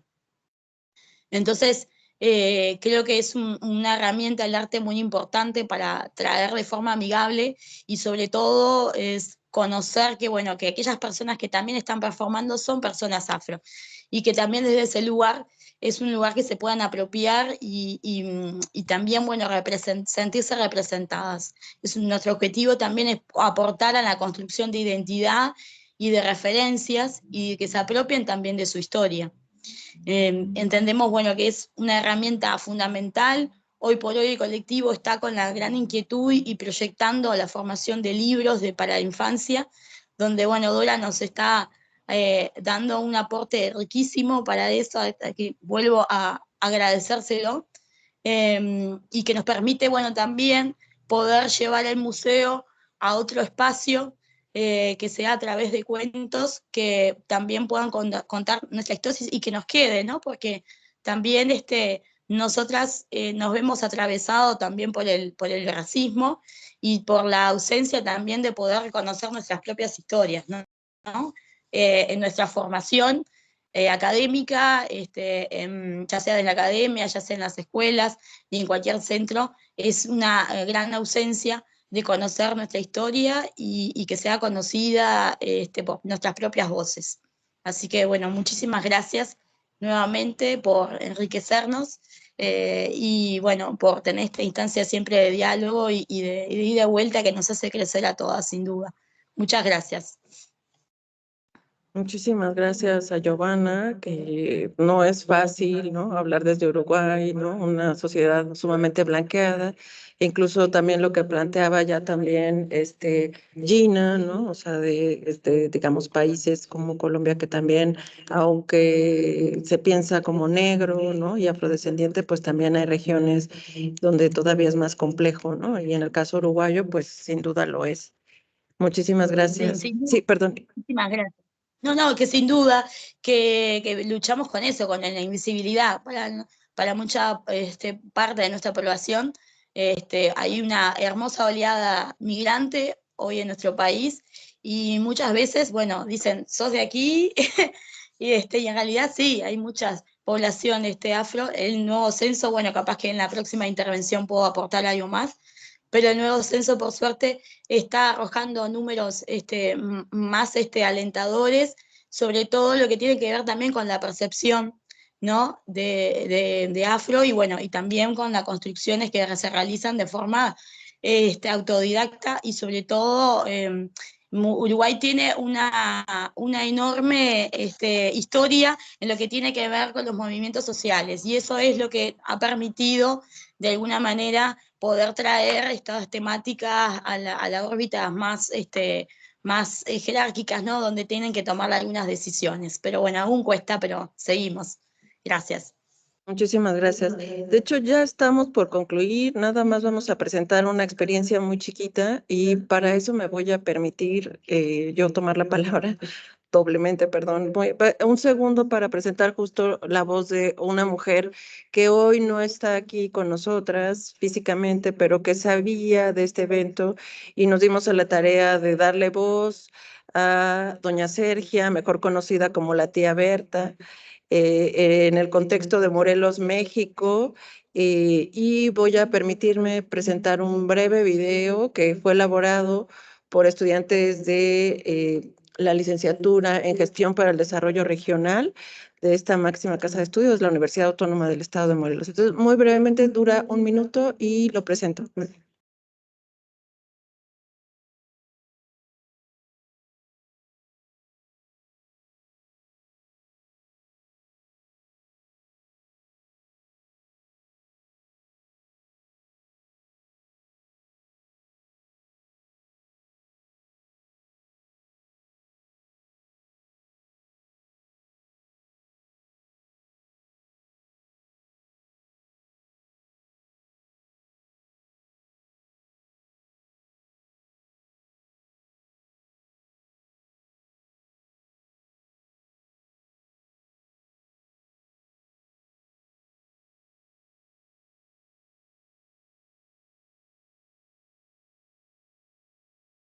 ¿No se está escuchando el audio?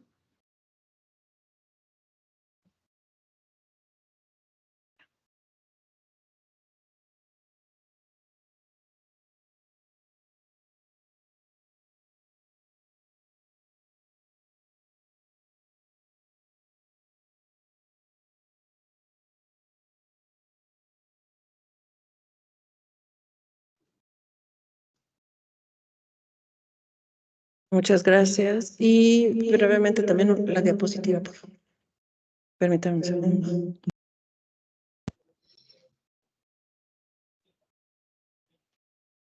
No sé si fui la única, pero no escuché a la tía Berta. ¿No se escuchó? No. Dios. No, Fabi. Nada. No. No se escuchó Otra vez. nada. No se escuchaba, doctora. Das chance de ponerlo otra vez. A ver, permítanme un segundo. No, ahorita lo voy a compartir otra vez.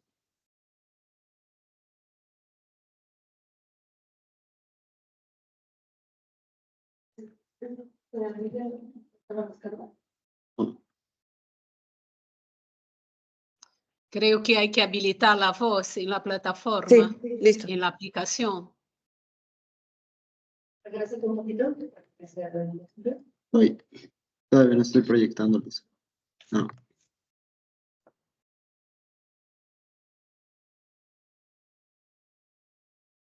Aprovechando que, a ver, creo que ya. Listo.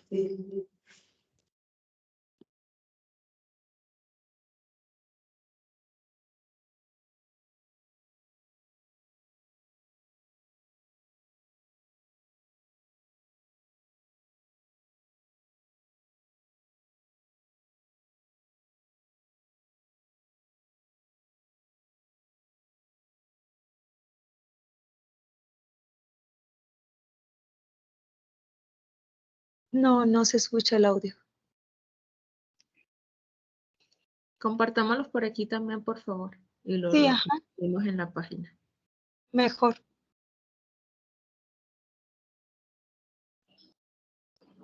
Bueno, espero que sí se haya escuchado. ¿Se escuchó? No. Mil disculpas ya. No, no se escuchó. En fin, lo compartiremos también. Pero si quieres, salte de esa pantalla y pones la diapositiva. A ver, permítame.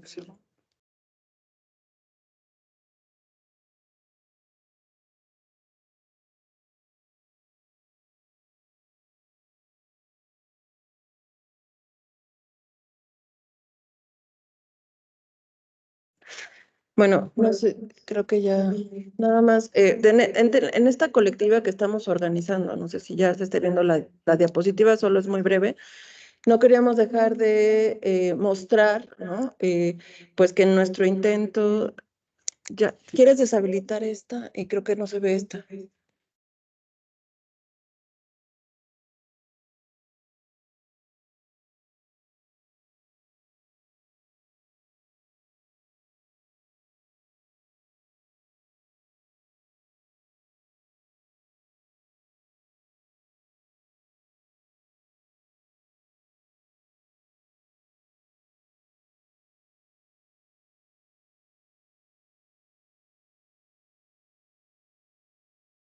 Perdón. Bien, entonces, nada más, pero como que se abra.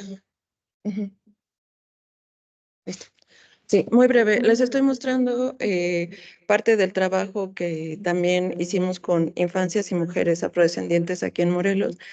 El testimonio de Sergia Hernández, mejor conocida como la tía Berta, ¿no? Es parte de un trabajo colectivo que como un grupo de mujeres que varias de ellas están aquí también presentes en esta reunión, y no voy a tomar mucho la palabra, solamente quería mostrar el contexto de Morelos, México, ¿no? Donde las infancias, ¿no? Nuestro mural que tenemos aquí es Mariano, el hijo de una compañera, Ana García, que también está en esta reunión, y entiendo que también Mariano, que está en este mural, iba a estar también en esta sesión. Bueno, es parte, ¿no? de visibilizar el legado de pasado, presente y futuro de las poblaciones afrodescendientes en Morelos.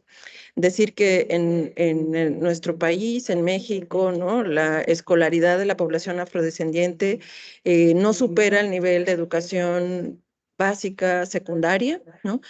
Hay hasta 9 años de escolaridad que se reconocen aquí, pero en el caso de donde nos encontramos, en esta parte del país, de México, en Morelos, la escolaridad solo en términos generales se llega a 6 años de escolaridad. Entonces, las brechas de desigualdad en términos de acceso a la educación son gigantes. Les estoy mostrando las imágenes de este decálogo, donde varias de las cosas que se dijeron aquí también tienen que ver con esto, ¿no? El derecho a la representación digna, ¿sí? En Morelos no tenemos acceso a la historia de las ancestras y de los ancestros, ¿no? Y necesitamos seguir trabajando en ello. Entonces, parte de nuestro decálogo reconoce, ¿no? Que en términos del acceso a la representación digna debería de estar, ¿no? La enseñanza de la historia para los y las afromorelenses.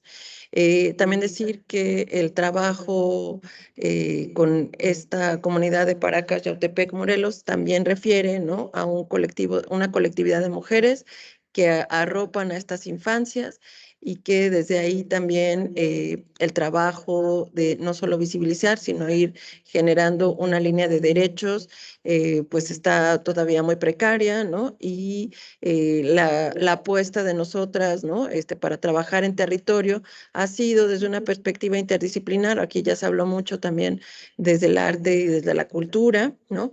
Esto ha sido también una posibilidad para nosotras, vinculada también a un enfoque de derechos, ¿no? Entonces, no voy a profundizar por respeto también y también para poder establecer una conversación, pero bueno, espero que más adelante también cuando compartamos esta relatoría podamos escuchar el video, digamos, sobre todo la voz de doña Berta, que hoy quería también estar aquí, pero que a partir de esta pequeña intervención quisimos mostrar su voz. Bueno, ahí, ¿dejas de compartir, por favor? Sí. Bien, vamos a abrir un espacio. Te voy a dar la palabra, Dora, para que me ayudes también a dirigir esta parte de la conversación con el público. Gracias. Muchas gracias. Bueno, sabemos que nos habíamos proyectado inicialmente hasta las 11:30 horas México. Sin embargo, quisiéramos, y con el permiso de ustedes, poder ampliar un poquito el espacio, si tienen la disponibilidad, para saber si otras personas que nos acompañan en este espacio quisieran contar también estas realidades o recomendaciones que pudieran tener y que hagan parte de la relatoría que pretendemos presentar de cara a cómo seguir agenciando estos procesos de protección integral de derechos de las infancias y las mujeres afrodescendientes en el marco también de lo que se vislumbra de cara a la agenda de este segundo decenio y que nos permitan también, sin pretensión de que sea una cosa homogenizante, poder dar cuenta de estas particularidades y realidades desde cada uno de los territorios. Entonces, pueden ir alzando la mano en el espacio. Invitamos a que unas intervenciones cortas, alrededor de 2 minutos, y nos puedan ir diciendo antes de hacer como cierre de reflexiones y conclusiones.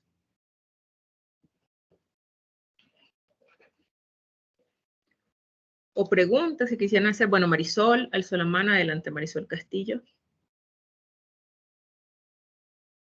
Y luego Leila. Buenos días. ¿Sí me escuchan? Perfecto. Gracias. Antes que hacer mi observación, muchísimas gracias a todas las participantes. De verdad es muy enriquecedor escucharles, escuchar sus propuestas y escuchar sus experiencias desde su territorio.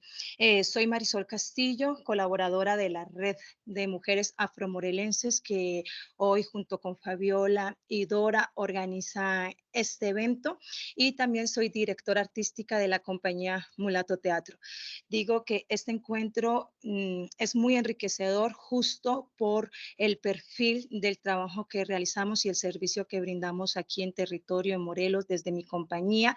Esto de creer y estar convencidos que desde el arte se puede hacer cambios. Al escuchar a varias de las participantes digo, sí, ya lo estamos haciendo. Esto del museo vivo, esto de poder representar a las infancias desde la escritura, desde la escultura. También aquí en la reunión nos acompaña una escultora morelense, nuestra querida, se me va ahorita su nombre, sufro de una dislexia evolutiva, entonces siempre confundo algunos términos, pero también colaboradora de la Red de Mujeres Afromorelenses. Ya un compañero activista, les quiero hacer este comentario, un compañero activista me había dicho que estaba cansado de que se viera la cultura como único medio para lograr los cambios para el antirracismo. Y cuando él me hacía este comentario, yo le refuté diciéndole, si no se hace mediante la cultura, no va a haber un cambio, porque ¿cómo le enseñas a los infantes, no, que son iguales a otros que históricamente nos han dicho que no lo somos? ¿Cómo le vas a pasar un libro, le vas a poner una política pública a un niño, a una niña que él no comprende? Si no lo haces por medio del teatro, por medio del cuento, por medio de los títeres, por medio del cine, donde ellos se sientan representados y donde se vean iguales con los mismos derechos, ellos no lo van a comprender y van a seguir siendo vulnerados por esta teoría o por esta blanquitud que siempre nos quiere colocar en desigualdad.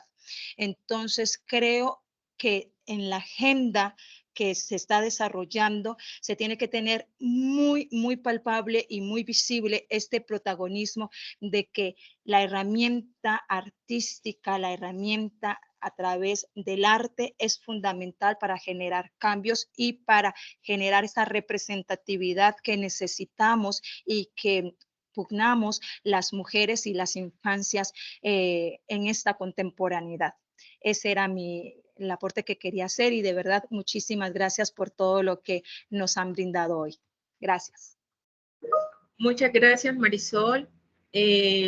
Damos la palabra, por aquí también había alzado la mano, Leilani Luna. Adelante. Hola, buenos días.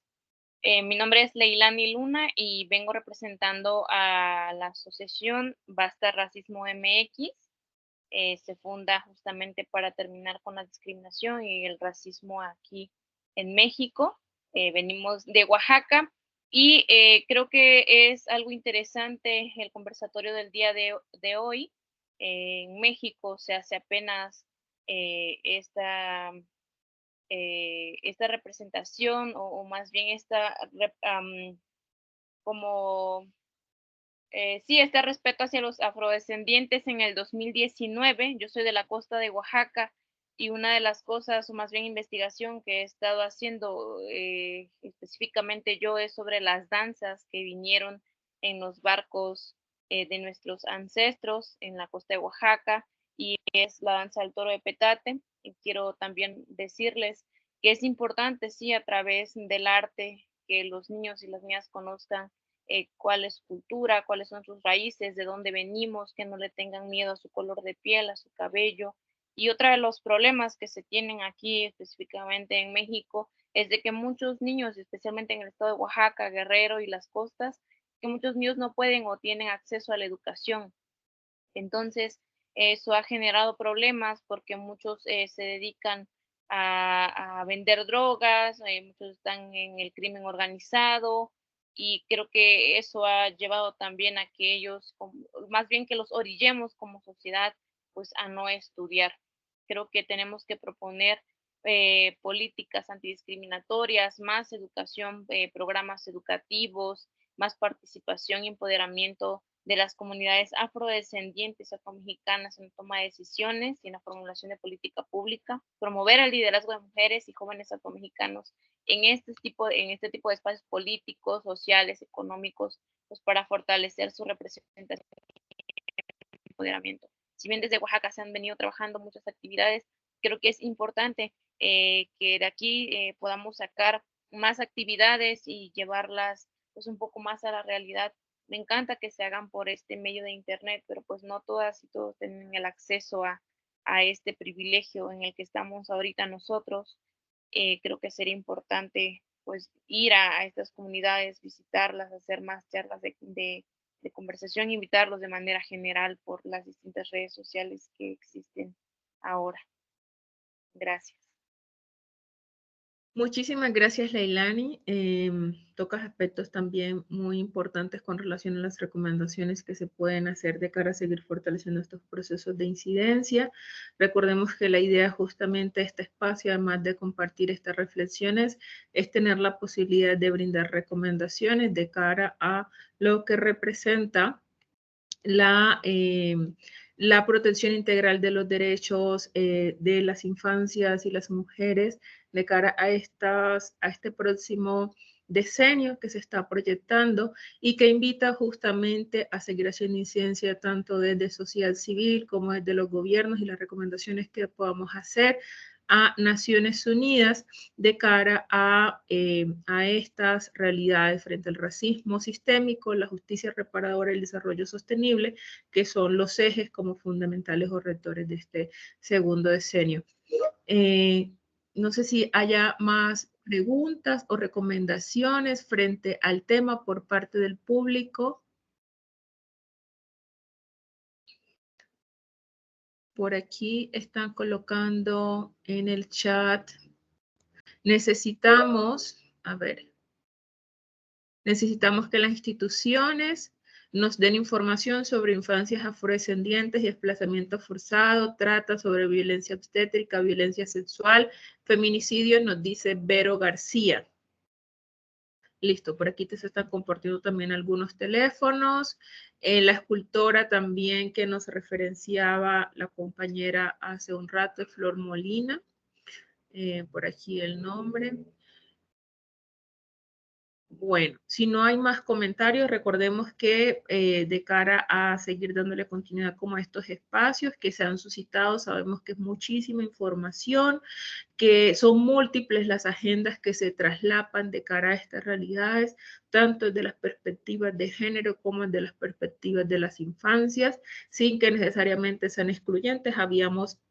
Vimos algunas de las experiencias que desde los colectivos feministas han arropado y agenciado estrategias también desde las infancias, de manera particular desde las realidades de las niñas, y cómo podemos ir identificando entonces rutas de trabajo conjunta que nos permitan seguir agenciando propuestas de transformación a nivel territorial. Vamos a tener la relatoría, colocábamos ahí un poquito en el flyer de la programación, que se puede compartir la relatoría que vamos a compartir el día mañana, la coordinación de eventos paralelos de Naciones Unidas, y que estaremos también compartiendo en nuestras plataformas como organizaciones de la Red de Mujeres Afro-Morelenses, de Basta Racismo, de la Universidad Autónoma del Estado de Morelos y de Infancias Afrodescendientes. Para cerrar entonces, si no hay más intervenciones, quisiera compartir como algunos puntos claves sin que sean exclusivos de cara a algunos temas que han sido reiterativos en este diálogo, que se recalca principalmente en cómo la diáspora tiene raíces comunes y cómo es de las particularidades de los países amerita profundizar en los análisis, más allá de la normatividad, y cómo se implementan estrategias específicas para la protección de los derechos desde estos enfoques diferenciales. Las complejidades que atraviesan los cuerpos de las personas afrodescendientes no son comunes como diáspora, y qué significa entonces poder reconocer estos procesos de historicidad y también de visibilidad estadística en este proceso de exigibilidad de derechos, que parte por reconocer estas realidades diferenciadas y las infancias racializadas que presentan los niños, niñas y jóvenes afrodescendientes. Las experiencias que se han compartido hoy desde Brasil, Argentina, Colombia, Panamá, Uruguay, México, y que con seguridad seguiremos compartiendo y analizando desde las particularidades de los países, conlleva entonces a reflexionar frente a la importancia de que se sigan generando informes rigurosos desde los países miembros sobre las situaciones de racismo estructural y de manera particular el racismo y la discriminación de las infancias en las escuelas, la importancia de la representación afro en la literatura, que posibilita representarlas como visiones para salvaguardar los derechos, además como una estrategia para hacer frente al racismo en el sistema educativo, la importancia de poder reconocer los peligros de una única historia y las prácticas del racismo cotidiano que invisibilizan, devaloran, reproduce estereotipos, discrimina, obstaculiza el desarrollo de niños, niñas y adolescentes. La importancia de poder generar e implementar estrategias públicas en las que se vean reflejadas las infancias, en las que se promueve el respeto por la diferencia y la no discriminación, así como hacer frente desde una perspectiva antirracista a la protección integral de los derechos desde los diferentes escenarios. Se ha planteado también poner el lente frente a las realidades de hipersexualización en los cuerpos de las mujeres afrodescendientes y las realidades particulares desde las infancias, tanto en niños como en niñas y adolescentes, que conlleva poder generar matices desde las estrategias y enfoques diferenciales para hacer frente a estas realidades, y cómo desde el arte y desde las diferentes expresiones se posibilita seguir fortaleciendo esfuerzos para la memoria colectiva, la reparación histórica y agenciar procesos territoriales que nos posibiliten fortalecer la identidad étnico-racial, el autorreconocimiento y crear estrategias de incidencia para la protección de los derechos. Son algunos de los puntos claves que resaltamos de esta presentación, sin decir que sean los únicos. Estaremos haciendo como una recopilación de manera juiciosa, más detallada para los documentos de recomendaciones que estamos planteando y que recogen las últimas intervenciones que también han hecho. Y siéntanse en libertad también de escribirnos y poder seguir como retroalimentando, y con seguridad estaremos agenciando otros procesos y otros espacios de diálogo en torno a estos temas. Creo que Sonia levantó la mano por aquí. Adelante. Dora, es que me encaixó la internet, entonces perdí un poco de tu habla final y quería ver si ahí está el papel del Estado y de la educación en las políticas antirracistas y de resistencia, que creo que estaría bueno poder hacer parte de ese documento. Sí, claro que sí. Anotado. Nada más, gracias por la Muchísimas participación, gracias. por la invitación. Vale, muchísimas gracias a ustedes por la disponibilidad, por el espacio, tanto de participar como de escucharnos activamente. Y bueno, invitados a seguir como construyente colectivo y a poder seguir agenciando estos espacios de participación, sobre todo de incidencia para los procesos de transformación de estas realidades que nos atraviesan como pueblos afrodescendientes. Muchísimas gracias a ustedes y seguimos en contacto. Que tengan un bonito resto de día. Gracias, muchas gracias, hasta pronto. ¿Sacamos una foto con todas? Claro que Ah, sí, claro que sí. Ya algunas personas se desconectaron, pero podemos tomar la foto. Prendan sus cámaras. ¿Ya? ¿Alguien va a prender cámara? Están tímidos y tímidas. A ver.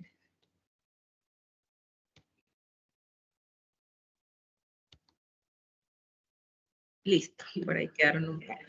Muchas Vale. gracias. Muchas Muchas gracias. gracias a ustedes. Cuídense mucho, que tengan bonita tarde.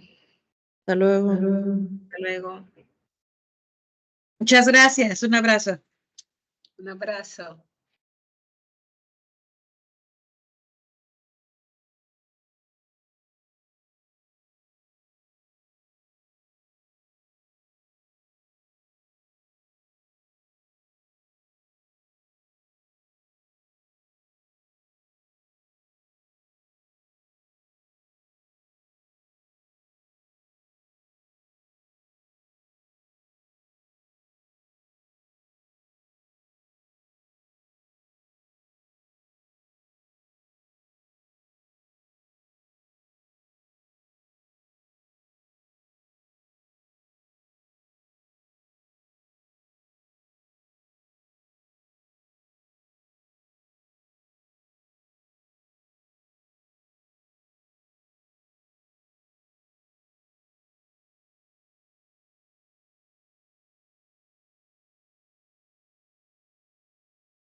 hacer esto que yo silencio.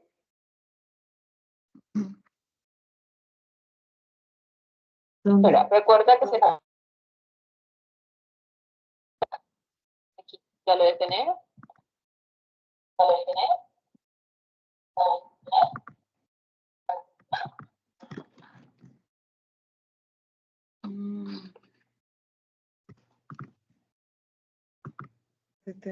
¿Dónde?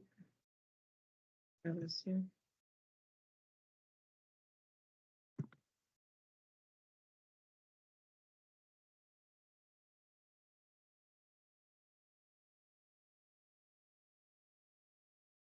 A ver, es que esta es la que se supone que... ¿Hasta arriba? Los 3 punticos.